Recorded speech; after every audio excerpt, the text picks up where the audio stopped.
तुमच्यापैकी जर काही लोक नवीन असतील आजच्या सत्रामध्ये तर ते मागचं एक सत्र आपण जे घेतलंय ते सत्र तुम्ही एकदा बघून घ्या, म्हणजे तुम्हाला हा भाग पटकन समजेल. त्यानंतर आपण त्यामध्ये त्याच्या मर्यादा कोणत्या आहेत ते शिकलो. त्यानंतर आपण त्याची स्केल काय आहे, सहसंबंध गुणकाचा अर्थ लावण्यासाठी एक स्केलचा सुद्धा आपण मागच्या तासामध्ये अभ्यास केला. हा भाग दरवर्षी जवळपास दरवर्षी 5 मार्कासाठी थेअरीमध्ये येतोच, किंवा सहसंबंधाचं जर सहसंबंधाचं जर गणित विचारलं तर मग थेरॉटिकल पार्ट ड्रॉप होतो.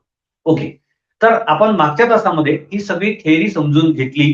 त्यावर आधारित आता आपल्याला आज कोइफिशियंट ऑफ कोरिलेशन, ज्याला सहसंबंध गुणक असं आपण म्हणतो, इंग्रजीमध्ये त्याला आपण रो या अक्षराने दर्शवतात.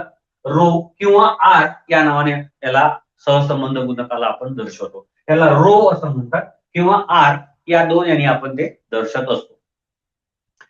तुमच्यापैकी कोणी जर चॅनलवर नवीन